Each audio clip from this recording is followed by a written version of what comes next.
Hi, hello, everybody.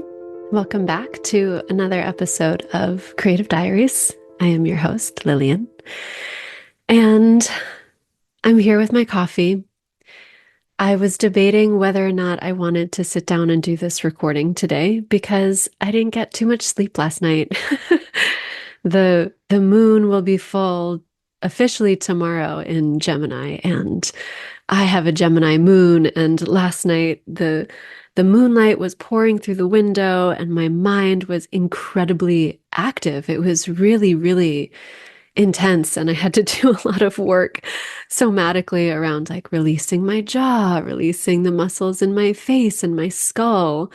Sometimes when I'm lying there and I have all of this sort of internal tension, I find that I'll press my head forward, like as if I wanted to be moving, like as if I was not laying down, as if I was, like sticking my head out. Some kind of movement wants to continue to happen, even though it's time for sleep. It's time to rest, relax.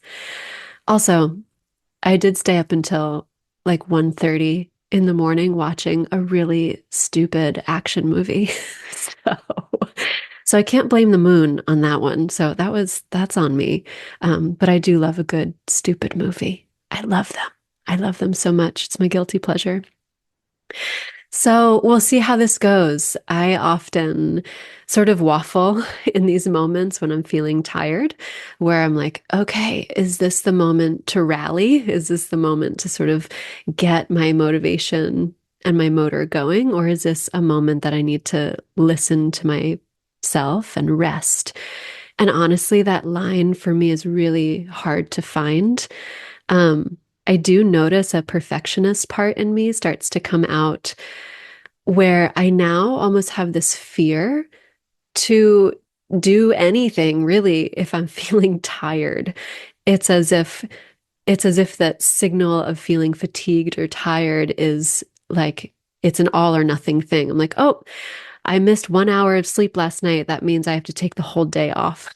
And I honestly think that this is a long-term response and reaction to years and years of burnout, that now there's sort of this renegotiation of my energy and a relearning too, like how much, um, what's the pressure? What's the right amount of pressure? What's the right amount of yielding? What's the right amount of rest? Um, so yeah, it's my system gets really confused sometimes, but anyway, this is a long intro. I just listened to some pop music and I'm drinking my coffee, so I feel ready to rally. This is what I've chosen for myself. This is what I chose to do. I put on lipstick too, so we're here.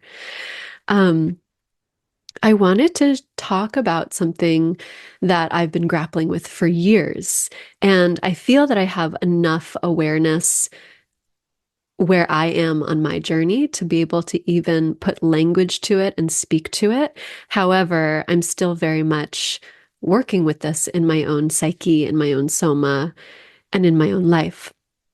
But I have a feeling it's relatable because it's something that a lot of us deal with, which is this whole thing around being seen,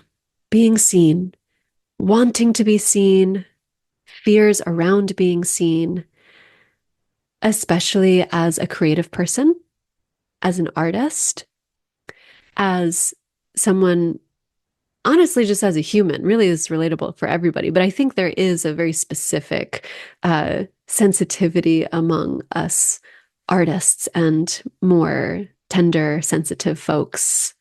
Um, And I first want to enter into this by just observing that when we say being seen, like this phrase being seen, it's really metaphorical because it's kind of like, well, what are we even talking about? I mean, if we're to take it literally, it's like, duh, we can see through our own eyes. But like, what do we actually mean when we say this phrase being seen?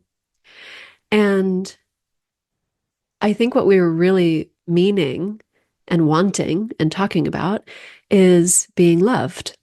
When we say I want to be seen, what we're really saying is I want to feel and experience love. Love without judgment, love without conditions. Love. I want to be loved. I want to be accepted. I want to be held in the arms of compassion. And when we say that we're afraid of being seen, that we're naming this fear around what if I'm not received with love? What if people see parts of me? Or what if they see the real me and the real me is not lovable and is not worthy and is not enough? Right? So there's this interplay, this interplay of wanting to be seen and being afraid of being seen.